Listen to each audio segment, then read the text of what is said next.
Olá, está no ar o Alerj Debate. À primeira vista, o tema parece até enredo de novela, mas se trata de uma história real que pode acontecer com qualquer um. A discussão de hoje é sobre crianças desaparecidas. A fuga por conflitos familiares, sequestros para exploração sexual ou por tráfico internacional de pessoas e órgãos são algumas das causas do desaparecimento de 50 mil crianças e adolescentes todos os anos no Brasil. E destas, cerca de 15% nunca voltam para casa. O número é uma estimativa da Associação Brasileira de Busca e Defesa a Crianças Desaparecidas, ou Mães da Sé. A última pesquisa nacional nesse sentido foi realizada há 10 anos, quando se constatou o desaparecimento anual de 204 mil pessoas. Para falar sobre este assunto no estúdio da TV Alerj, a deputada federal e relatora da CPI, apresentada em relação a crianças desaparecidas, Andréa Zito, e a presidente da ONG Portal Kids Mães do Brasil, Val Ferrão. Deputada, qual a principal dificuldade encontrada pela CPI para fazer toda essa investigação em relação a crianças desaparecidas? Nós percebemos durante toda a CPI que a principal dificuldade é nós fazermos um trabalho em conjunto com o Estado. Nós percebemos que nas visitas que nós fizemos em todos os estados, nós tínhamos sempre a dificuldade de colher informações a respeito do problema do desaparecimento de crianças. Então, isso ficava muito nítido. E aí a gente via que existia um certo descaso em relação a esse problema, porque o que realmente poder fazer em relação a isso. E, na verdade, quando a gente mexe muito nisso, nesse problema, a gente percebe realmente que existe aí um desfalque em relação a isso. Então, o governo, o Estado não tem o interesse realmente. E qual que foi o resultado final dessa CPI apresentada no dia 9? Nós conseguimos recolher bastante informações, mas todas se resumindo nessa questão da sociedade que precisa realmente ser melhor assistida. O número de crianças desaparecidas é muito grande.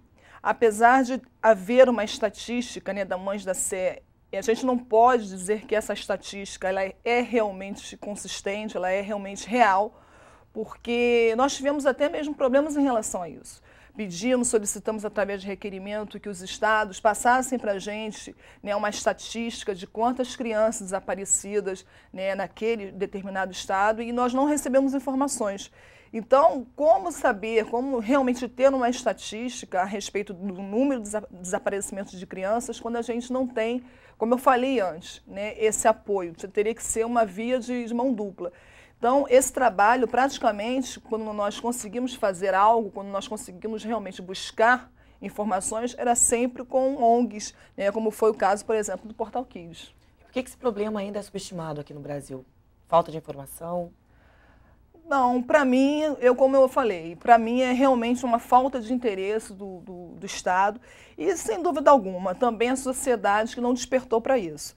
Porque quando eu sempre coloco isso nas entrevistas, nós já colocamos também nas oitivas que nós fizemos na Câmara e também fora da Câmara, é que enquanto esse problema não acontece com a sua família, a pessoa não alerta para isso, não se atenta para isso. Só vai realmente poder sentir quando ela perde o seu filho, sua filha.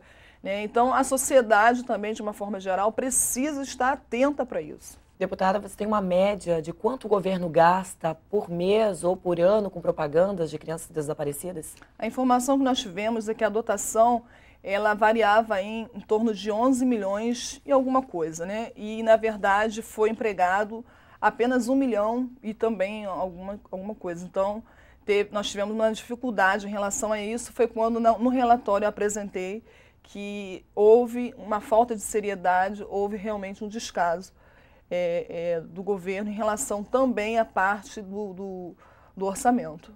Esse problema é antigo. Quando você era deputada estadual aqui no Rio de Janeiro, você também ouvia muitas reclamações, principalmente da Baixada Fluminense, é isso? Verdade. Foi até a partir daí que nós resolvemos, na Câmara Federal, apresentar esse requerimento solicitando uma CPI.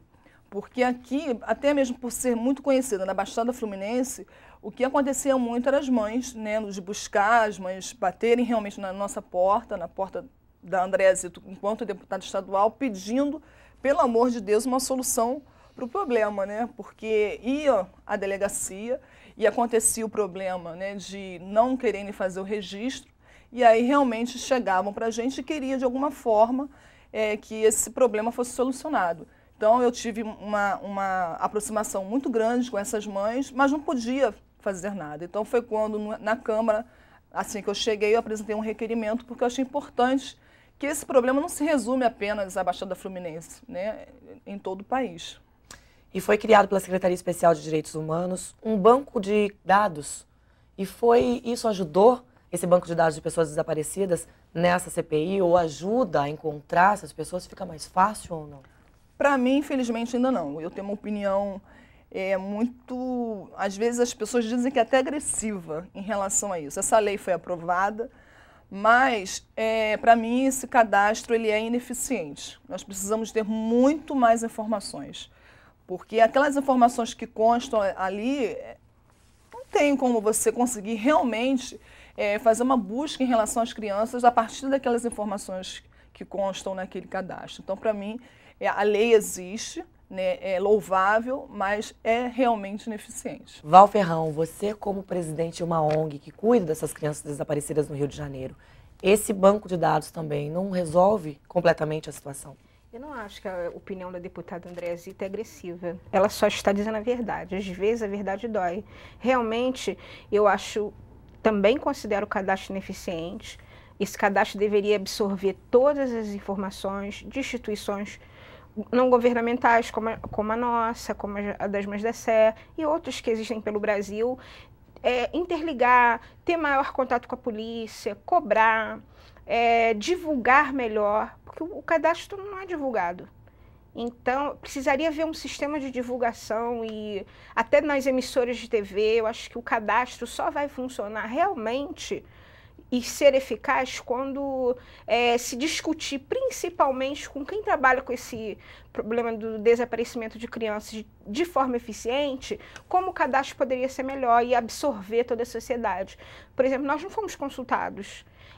E a gente vem fazendo um trabalho aí há 12 anos, as Mães da Sé são muito mais antigas, e acho que o Estado, o governo, eles ignoram o nosso trabalho.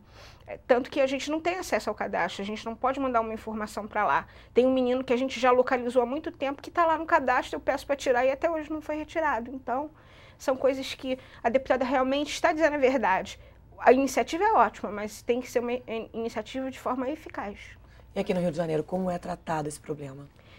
Olha, quando nós começamos, era um absurdo, porque as mães eram muito destratadas nas delegacias. Aos poucos a gente foi conseguindo impor respeito.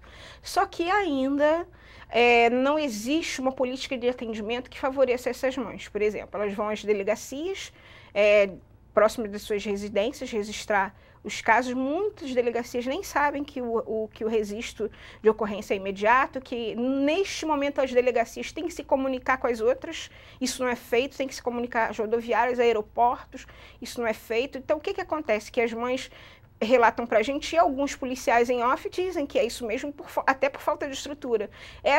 Esse registro é engavetado.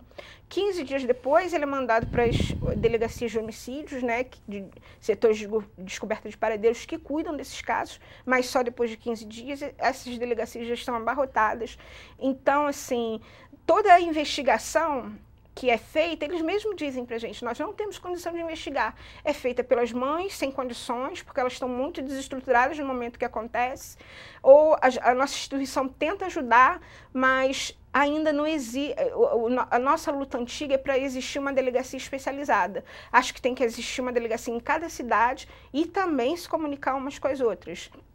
Isso não é feito, a gente encaminha denúncia, pressiona, isso é muito desgastante, até para nós, enquanto instituição, que dirá para as mães que estão sem o filho em casa. A gente pressiona, mas chega uma hora que a gente não tem mais o que recorrer. Nós, por exemplo, estamos com uma denúncia gravíssima do paradeiro de uma mina, que nós encaminhamos até para a Secretaria de Segurança Pública, e até hoje nós não tivemos retorno dessa denúncia. E aí a gente vai fazer o quê? Acaba essas mães, né, fazendo um papel de detetive. Muitas vezes eu acompanhei e elas acabam se unindo, né, para poder ir em busca dos seus filhos e até mesmo filhos de outras pessoas. Aí eu acho que é um trabalho legal de união que deveria acontecer de uma forma geral. Só que tem um momento em que a gente precisa parar, porque a gente não tem poder de polícia, tem determinados lugares que a gente não entra. E a investigação, todo esse trabalho que é feito pelas mães de pesquisa, né, de nós mesmos que fizemos uma investigação jornalística, fica parado. A gente chega um momento em que a gente morre na praia, vamos dizer assim. E as mães, nesse momento, elas são unidas ou não? Ou cada um por si, nesse momento? Olha, as mães da instituição, elas são muito unidas, tanto que elas formaram um grupo, Mães do Brasil. Que eu admiro muito. Que elas são, na instituição a gente costuma dizer que há uma só mãe, um só filho. Então, elas são realmente muito unidas.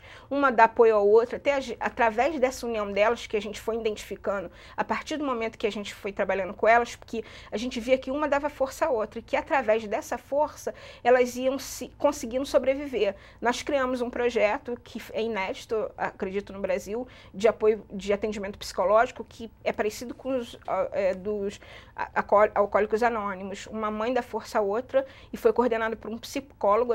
Elas evoluíram muito com esse projeto. Durante 2 anos a gente teve o apoio do Criança Esperança, mas quando o projeto acabou, elas continuaram na união, mas não é difícil, porque a gente pagava a passagem para elas se encontrarem todo sábado. Elas realmente evoluíram muito, como elas passaram de vítimas a guerreiras. Só que a falta de apoio acabou levando a gente a interromper isso. Tá ok. Nós vamos para um breve intervalo e já voltamos com o Alerj Debate, que hoje trata das crianças desaparecidas e do resultado final da CPI aberta pela deputada Andréa Zito. Eu volto já já, é só um instante.